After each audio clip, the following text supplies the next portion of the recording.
thanks so much for making your way to this breakout session, which is how CCL's beginnings brought us here. We're about to get started, so if you have any questions, please message our co-host, Kathy, who is labeled as Ask Me Kathy. Again, if you have any questions, please chat our co-host, Kathy, who is labeled Ask Me Kathy. And with that, I'll pass it off to Mark and Amy. Great. Thank you so much, Taylor. And thank you so much for joining us. My name is Mark Reynolds. I'm Citizens Climate Lobby's Executive Director.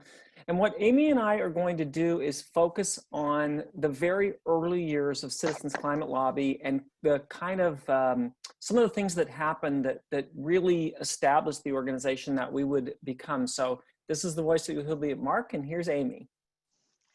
Thank you, Mark. Yes, I'm the Director of Congressional Liaisons and Lobby Days, and I wanted to share that I came to this work with absolutely no experience in advocacy. I was the manager of a volunteer program at an animal care facility, and what I learned there was people want to help.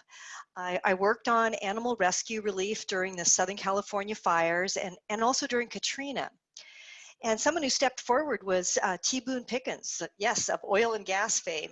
And he and his wife helped us. They chartered a plane for us to bring dogs out of Baton Rouge, Louisiana. And I learned from that is that I share values even with those people who I thought were quite different from me. The Pickenses love animals, and they even adopted one of the dogs that we rescued. Mark? Great. So Amy is the first person that I hired at this organization, and that's probably still the best decision I've made in the last 12 years. What Amy demonstrated, which is kind of the criteria for other people that we brought on, was she was getting more done than the rest of us combined every week. And the other thing is once we brought her on board, we discovered that she had a bigger ambition for what we could do than I had. And so that ended up being an important criteria for people that actually would join us on the staff. So what we want to do is focus on the first 3 conferences and then how our legislative text actually got written. So all of those things had a lot to do with the organization we became.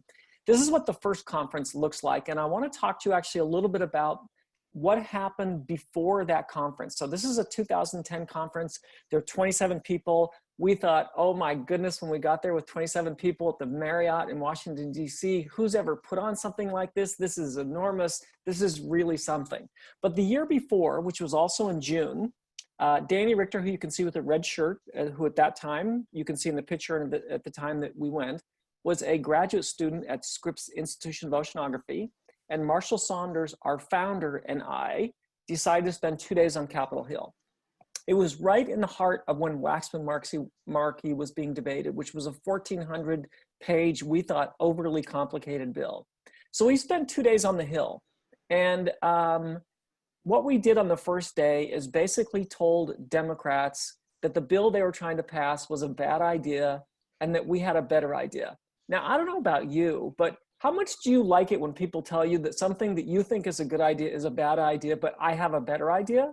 And then we were trying to convince Republican offices that they should be for a carbon tax. That's when they were against every tax. But then to say for a carbon tax, let's just say the meetings did not go really well. And the point that really got my attention was we were meeting with Senator Kerry's aide, who Kerry was trying to work on a bill with Lindsey Graham of South Carolina and Joy Lieberman from Connecticut. And so we were talking to her, telling her that a cap and trade was not a very good idea, and she closed her notebook.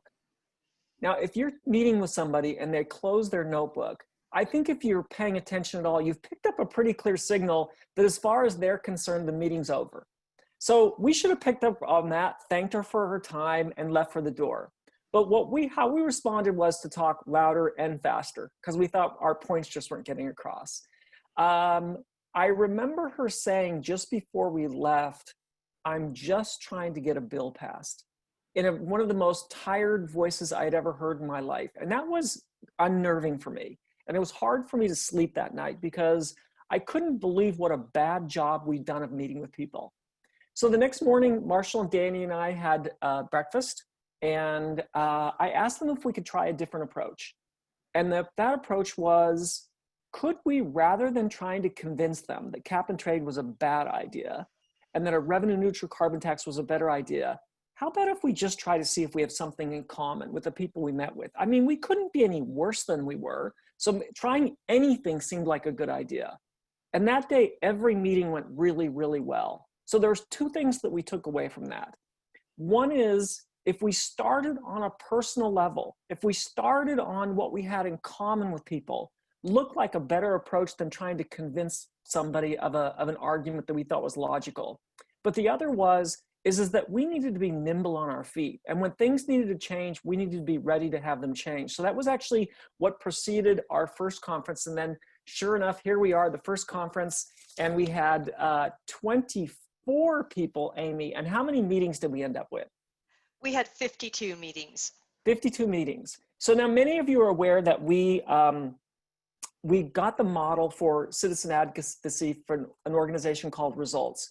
And we actually shared, can you go back to the previous slide again for a second? Thank you. We actually shared meeting space with Results for that first conference. And the keynote speaker for both organizations was a gentleman by the name of Lester Brown. Lester had written a book called Plan B. And that book asserts that the world has four major problems that all tie together. One is climate change, one is soil degradation, one is overpopulation, and the other is extreme poverty. So the book actually really powerfully describes those programs, how they're interrelated, and how the solutions are interrelated. Well, I was the one that was tasked to introduce Lester Brown at that first conference, and so I read the book, which I found to be an excruciatingly painful experience. Because while the book is great, the information is great, it is so boring that I was like, all I could do to get through it. When I introduced Mr. Brown, he went up and he said, you know, thank you for that nice introduction. And I was introduced by former Senator Simon of Illinois once, who said, you know, Lester's written the kind of book that once you put it down, it's impossible to pick it up again. Now, I could have written that introduction, what was on my back cover, but I felt like I had to do kind of with integrity based on that. So anyway, that was our first conference, 24 people, and as Amy said, 52 meetings. The next year, we had 78 people come.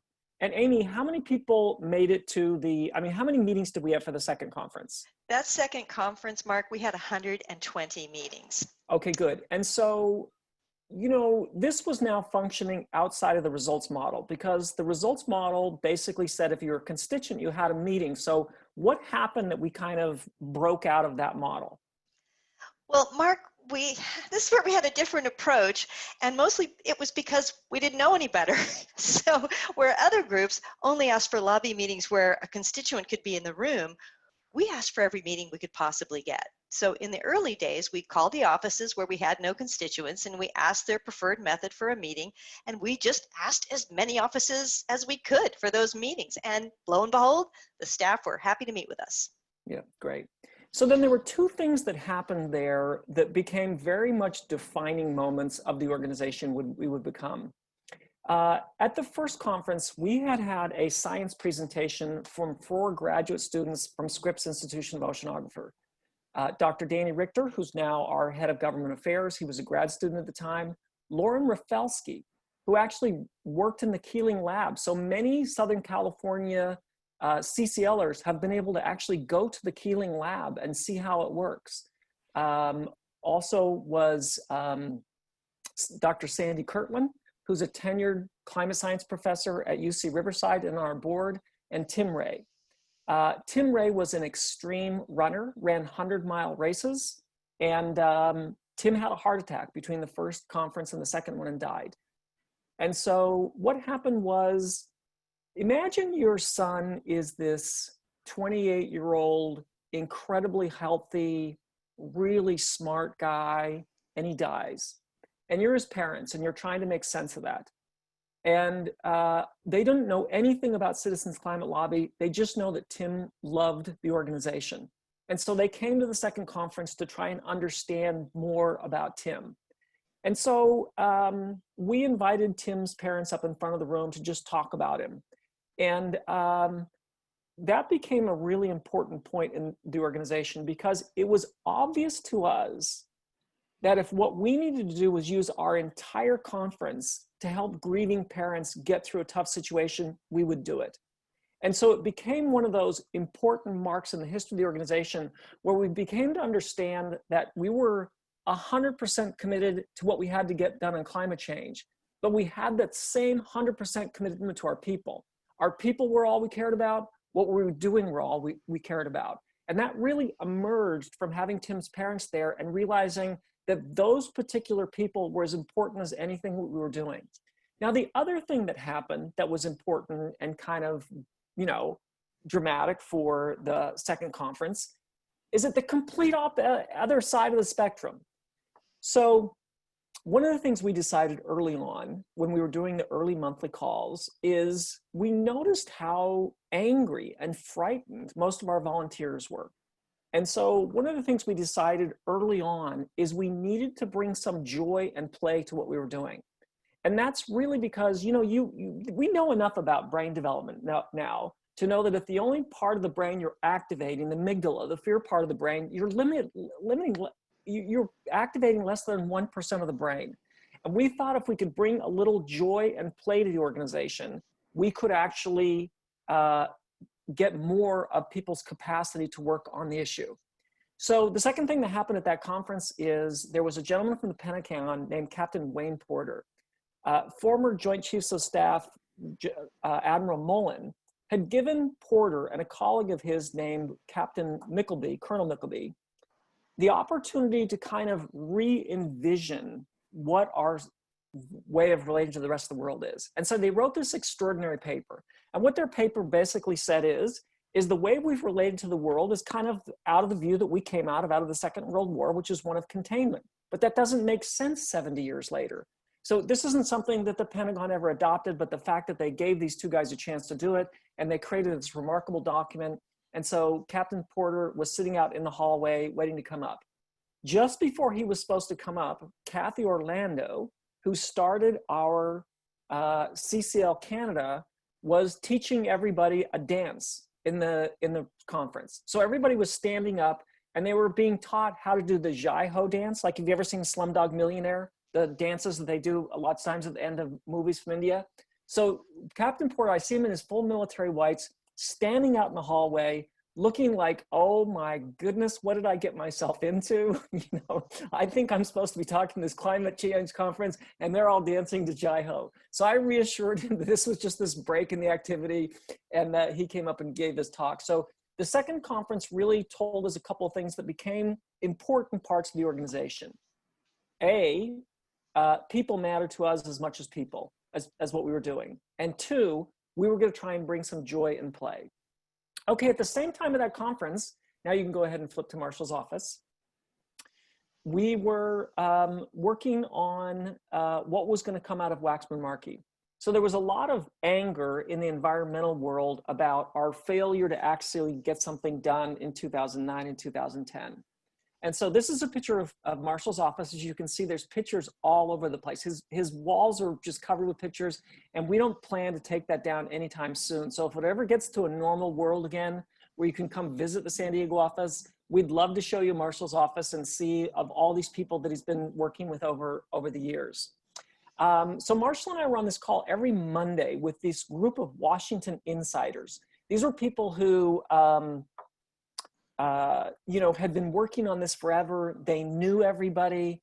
They were familiar with all the players on climate change. And we usually didn't even know what they were talking about. So we called them the smart guys. So this was a kind of normal call. One Monday, they spent the whole call talking about Dallas. And so we didn't know what they were talking about. So we Googled Dallas and climate change after the call, and we couldn't find anything important that had happened in Dallas regarding climate change. Well, what we came to realize is they were talking about Dallas Bertraw, who's one of the most famous economists on climate change in our country. Now, he's been at our conferences, he spoke at our conferences, but back then, Marshall and I didn't know who that was. So there was a lot of anger on that call about we needed a bill. Waxman-Markey was 1,400 pages, we needed our own bill, everybody's really mad about it, and everybody would say how mad they were about it every Monday. And Marshall and I decided we were really mad too. Somebody needed to write a bill, why didn't somebody do it? One day we heard this soft voice, Lori Williams, which was the only woman who joined us on that call, an EPA attorney. who said, "I'll write the bill." To me, that always reminded me, if you ever saw Lord of the Rings or read the book, of the moment where Frodo says, "I'll take the ring to Mount Doom." So Lori says, "I'll write the bill." And what she did is she wrote a 7-page draft and she sent it to Marshall and I. Now, Marshall is one of the most practical, no nonsense people that I have ever known. And so I can still see this image of I'm sitting in one chair, of Olivia Malonis is sitting in another chair, and Marshall's sitting in the chair, and he takes his red pen out to the 7-page bill, and he'd look at the whole pages and say, "No, don't need that." Cross the whole page off, and he kept taking text off. We ended up with 2 pages. So if you wondered where the text that was on our website for a decade before we got the Energy Innovation and Carbon Dividend Act introduced, it was actually a 7-page draft that Marshall cut down to 2 pages. So that's actually how the language that we started with came from that process. Okay, so Amy has a couple of things that I think were important early on also. Amy, it ends up that interns have been really important in what we've been able to do. So could you talk about that for a minute? Absolutely. So in the early days, before we had chapters everywhere, we really relied on interns to help set appointments for the conference in DC, especially, of course, where we didn't have any chapters. Here's 8 of them around my table. Actually, Anthony over there on the left, he's missing. I wasn't there that day. But I learned quickly that there are a lot of students out there that really wanted to help. They wanted to make a difference in the world. They also wanted to learn practical skills and get real life experience. And so we learned from each other. You can't really see it in this picture, but there's a lazy Susan in the middle of the table. And we would, each of us, put our laptops on top of that and share a draft of emails that we might be sending to Washington on the lazy Susan. So we can all, each of us, look at it and make suggestions on how to improve it, and we all learned from each other. So interns would call just about every office in DC, find out their preferred method, and start working on getting meetings and following up until they got those meetings. And then they all got to come to DC with us. So look at them over on the left. I'm so proud of them. And if you look at the picture on the right, over in the gray t-shirt by the window, you will see someone you probably recognize. That's Stephanie Doyle, who later became staff and worked in our DC office. And then the dog there, that's Jack. He's kissing Courtney in the yellow. And Courtney ended up loving this work, getting a job as an intern at the White House. So it was really, really successful for the interns as well as for CCL. Back to you, Mark. And then, so if you came to any of the conferences the last couple of years, you know, about a week before the conference, you get an electronic schedule. It has the bios of all the members of Congress, of the people that you're going to be meeting with. The meeting lead has all the notes from the previous meetings. It wasn't like that originally. Amy, tell us what it was like the early couple of conferences of the schedules people got. Well, in the beginning, I could not figure out how to get Excel to create schedules or coordinate things. So we organized meetings and the volunteers in my living room. I got out every extra folding table I have, you know, the kind you use at Thanksgiving. And then I had a piece of paper like the one in the center there, a piece of paper for each meeting, and then I had little scraps of paper for each time slot that a CCL volunteer would have. And then a lot of paper clips too. And I had 5 cats at the time. And the cats totally thought it was their job to mess up everything I was doing. And it was pretty crazy because every 5 minutes when a new meeting came in, everything would change. So the night before flying to Washington, D.C. from San Diego, I'd be at Kinko's pretty much all night, organizing and copying all those papers. And I'd have a big stack by the end of the night. And when I got on that flight, there was no way I was putting that in checked baggage. I wouldn't even put it in the overhead bin. I held it on my lap the whole way. That way we were able to actually hand them to the folks at the conference on Sunday right before we headed to the Hill. Yeah, and so Amy wasn't the only one who was nervous about that. Back then, Marshall told Amy and I that we couldn't be on the same airplane, which made us feel really important, like we were something super if we couldn't go on the same plane. But I would be in a fairly high state of panic until Amy actually showed up with a schedule and we knew people would know where they were going to go on the Hill. So that brings us to the third conference, right, Amy? Yeah. And then then Glenn came along. Yep. Glenn showed up at a chapter meeting, and he let it be known, or maybe he let it slip, that he knew how to program databases. So wow, it's great when people like that just show up. Everybody just shows up. They want to help. So Glenn got us a free Oracle program and designed it to use algorithms. Wow. That way we could match up meetings with the CCLer, and it was a game changer.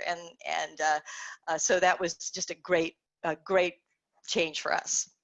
Great. And then the third conference, we couldn't get any meeting space in June, so we ended up having the conference in July in Virginia, about a half-hour metro ride. And on the day of the picture, it wasn't just regular DC humidity, it was 100 degrees. Remember how we all cowered in the shade and then ran out to the picture and then headed off to the hill, and we were all soaking by the time we got to the hill. But we also ended up on that conference with 175 people, and how many meetings? 303, Mark. Okay. And I remember that conference was particularly memorable for you and I also, because given we'd already done it twice, we thought we really knew what we were doing and that we were experts. So there were a couple of interns who were here for the very first time, and Amy and I took them to a lobby meeting so that we could show them how the, quote, experts do it. And so, Amy, how did that meeting go? Oh, the potato meeting, Mark. It was interesting. I think you and I kicked each other underneath the table many, many times during that meeting. The aide happened to be someone who, the meeting was not with an Idaho office, but the staffer happened to be someone from Idaho. And what did we hear about, Mark? Potatoes. For quite a while. The whole meeting was about potatoes, and it was pretty difficult to change the subject. Yeah, so it was interesting. You know, this is somebody who didn't know energy, didn't know about climate. And so here are Amy and I telling these interns, we're going to show you how this goes. And we literally couldn't get this person to stop talking about potatoes for 20 minutes. And so it was a little bit embarrassing, but kind of fun and funny. It just showed up one of those things is that we have to always figure out how to deal with the situation. So there's a lot we really learned early on about the organization. One is we learned that people would be at least as important as what we were doing with this organization. We learned that we would look to people who could do really big things and had a really big vision of what they thought they could do with the organization. And we learned to have to know that we would be able to adapt all the time, that we couldn't be too rigid with our approach. We knew we might have to change, and that also we would keep things as simple and transparent as possible. You know, I loved it when Marshall edited that 7-page proposal down to 2 pages. It reminded me of meeting with former Secretary of State Schultz one time, where when he was talking about carbon fee and dividend, he said, when you deal with a problem this big, you need to do the most simple, the most transparent solution, because that's the hardest thing to rig.